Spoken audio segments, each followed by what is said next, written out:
to my YouTube channel. My name is Inaji Lane, and today I'm going to give you a 4-week post-op update on my Lipo BBL procedure that I had on March 4th by Dr. DeMario at Body Arts LLC. Okay, so I took some notes on what you guys wanted me to talk about in my second video. So I'm 4 weeks post-op today, and these are a couple of things that you guys wanted me to talk about. The day of my surgery, pain levels, what I ate, my massages. So let's get started. So the day of my surgery, March 4th, I woke up at like 6:30 in the morning. I could not sleep. So I was waking up all night. Woke up at 6:30 at the hotel across from the surgery center, and I got in the shower. I had to shower with Dial only, and I could not put on any type of lotion, perfume, anything. I had to be ashy and just as basic as possible. When I got to the doctor's office, I had to basically check in, tell them who was going to be taking care of me. They ran down the rules to my person, and then from there they took all of my personal belongings. I had to take off everything.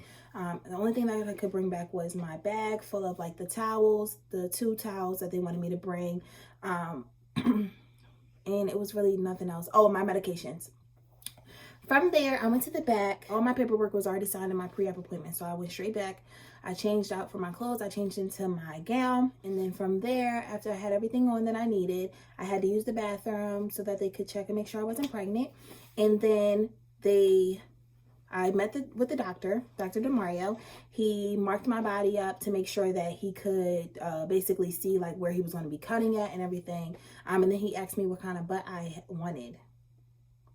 I showed them Tommy from Love and Hip Hop because I love her body. Oh, you want large? And I was like, I want large. Give me a large. So that's what he gave me. From there, he marked my arms up because I did get arm lipo as well. And once I was marked up, I spoke to the nurse, checked, made sure I was okay. And then she took me to the back and they laid me on the table. And they told me that they were going to put in one medication and then the second one would make me fall asleep. But she lied. The first one made me fall asleep. So then from there, I was out cold. Started. I looked at the clock. When I was falling asleep, it was like 8:32. From there, I woke up and I felt her putting on my faja, but I was like, it felt like a dream. So, and then I went back out and then I felt her say, "Come on, mommy, we got to get you in the wheelchair." And I fell back to sleep. And then I woke up and I was getting in my car, fell back to sleep, and I woke back up and I was in the hospital bed. I probably woke up like an hour later. And the anesthesia did not wear off. I felt like I didn't even get surgery. I was like so amped up. My friend came to the hotel. I was walking around. I was talking. I'm like, oh, this is nothing. I'm just sore. Da, da, da, da. Little did I know, it was about to hit me. Probably like 9:30 that night. I was in so much pain. Like so much pain. I couldn't move by myself. I couldn't get up by myself. I couldn't use the bathroom by myself. I couldn't walk. You know, you're supposed to walk every 2 hours. I couldn't walk. It was hell. And day 2 was even worse. I woke up very nauseous. I went back to sleep. I woke back up and I was throwing up everywhere. I threw up everywhere all over the hotel room. And I guess that was because I wasn't eating enough, but I was taking the pain medicine like back to back to back. So it just ate my stomach right on up. So that was horrible. I would say that day 1, as far as my pain levels go, it's from day 1 to day 5 was the worst pain. I needed help getting up. I needed help laying down. I needed help using the bathroom. I needed help washing up. I needed help putting on my faja. I needed help eating. I couldn't sit. I couldn't stand. It hurt to lay in bed and I wanted to sleep so bad, but it hurt to lay down. Like I just wanted to walk, but I wanted to sleep. Like it was ridiculous. Day 6 through 10, it got a lot better. Like I was depressed day 1 through 5 because I kind of felt like I was too dependent on the people who were helping me. Day 6 through 10, I began to like be able to like push myself up and get out of the bed. Like it took a long time for me to get out of the bed, but I could do it by myself. And that's when I started like getting over the depression and like the regret, because yes, I did feel regret. And day 10 on was amazing. Like, it was amazing. I began to drive again, while sitting on my BBL pillow, of course. I began to cook again. I began to clean again. I just felt like I was getting back to myself. So 4 weeks post-op, I feel amazing. What I ate, I couldn't have any food with any seasoning.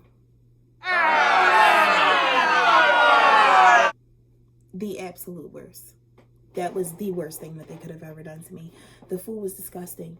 I had to eat salmon and, meat, protein with no seasoning. Like, no seasoning at all. So, it was hard. I drank a lot of water. They had me drinking Essentia. If you guys don't know what that is, give me a second. This is the water that saved my life. It's Essentia Overarching H2O.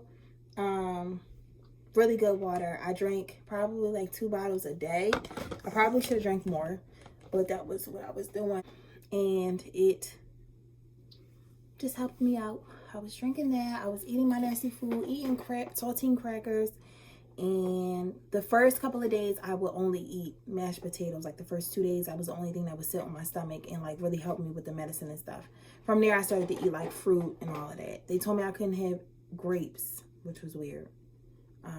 But I could have pineapple juice, but it had to be natural, because if not, it would have too much sugar. When I could drive again, like I said, I started driving again starting day 10 or day 11.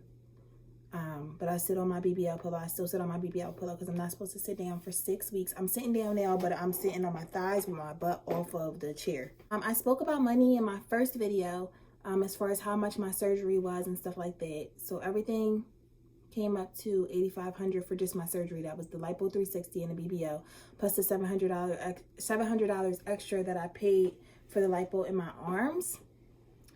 Now, supplies and hotel, I had to add an extra day onto my hotel because I was in so much pain. I didn't want to leave that night. Gas driving up and back from Delaware to Philly for my post-op care. And also I had to buy all new clothes.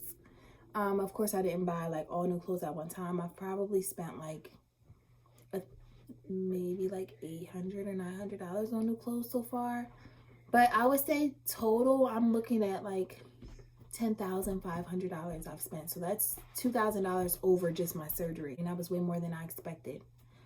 So yes, this is very expensive. If you save a certain amount for surgery, make sure you save like an extra $2,000, $1,500 maybe, for your surgery, because you want to make sure that you have the money just in case, especially if you're going to a different state or a different country. You want to make sure that you have extra money on hand just in case for whatever that comes up. So round the clock help, that was a question that someone asked me after watching my first video. Did I have round the clock help? And if I did, was it needed? Yes. Without my help, I would have died. I literally felt like I was dying those first couple of days. And anyone who knows me knows I'm dramatic. But when I tell you that pain was so bad, like even putting on my when other people would put on my faja, like it was bad. Like, one girl from my doctor's office said that she just had her and her daughter and she didn't know it was going to be that bad. And she was in a lot of pain, and she had a 10-year-old daughter, and she just was in a lot of pain, and she didn't know what to do. Like, she was scared. You have to make sure that you have the help, because not only do you need help getting up physically, but you need help emotionally. Like, I began to become very depressed, and regret my decision because of the pain and because of me being so dependent on other people.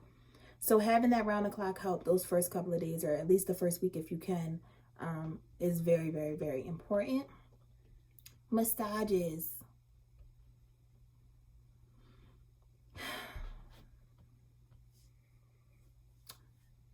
I got my surgery on Wednesday, March 4th, and my first massage was Thursday, March 5th.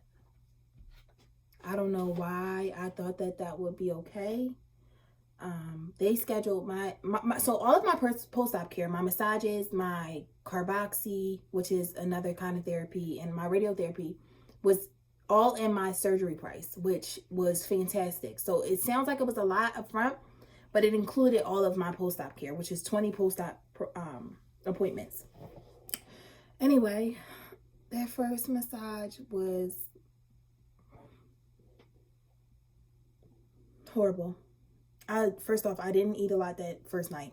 So like I said, day 2, when I woke up and I had to go to my massage, I was so weak. I literally was losing a lot of blood, but not putting any food and not enough water into my body. So she explained that she had to massage me, but she would take it very easy on me. And it was the worst. I'm going to insert a picture of my massage right here. How I looked after my first massage, I looked like horrible. It was very, very, very painful. But one thing that I can say about the massages, they do hurt. They do. But they are more than worth it. Like, more than worth it. Like, they make you, afterwards, you feel relieved. You feel, like, amazing. So, they're definitely worth it. And you definitely see your results. As you get more massages, you see how your body goes down. So, massages, I would definitely keep getting. Now with everything that's going on with the corona, it's put my post-op care on a little pause. I had about 13 massages so far. And then, like I said, I have to get my radiotherapy and my carboxytherapy. I think that's 5 of each that I get with my price. So once I get that, I definitely want to see how my body changes. But it's definitely changed a lot. And so I'm going to insert some pictures at the end of the video so that you guys can see how my body's changed from day 1 to today, which is what, 29? Day 29. So thank you guys so much. I'm happy that I was able to inform you about this surgery. If you guys have any questions, please feel free to DM me on Instagram at @EnajiLane_ or comment below. Let me know what you guys think. Like the video, press the subscribe button because I have more videos to come. Thank you. So this right here was the night before my surgery at the hotel room. As you can see, it's my before picture. Here is day 1, me holding my drain. Still day 1. This is when I laid down right after my surgery. I was in a lot of pain. Here is me day 2 at night. I couldn't get comfortable, so I just laid across the bed. Here's the picture again of me after my surgery. After my first massage, I was in pain. This is day 4. I was still at the hotel. I was leaving that day. This is day 5. When I got home, I was super swollen, as you can see. Looked crazy. This was day 6. Right after my massage was done, I took a picture.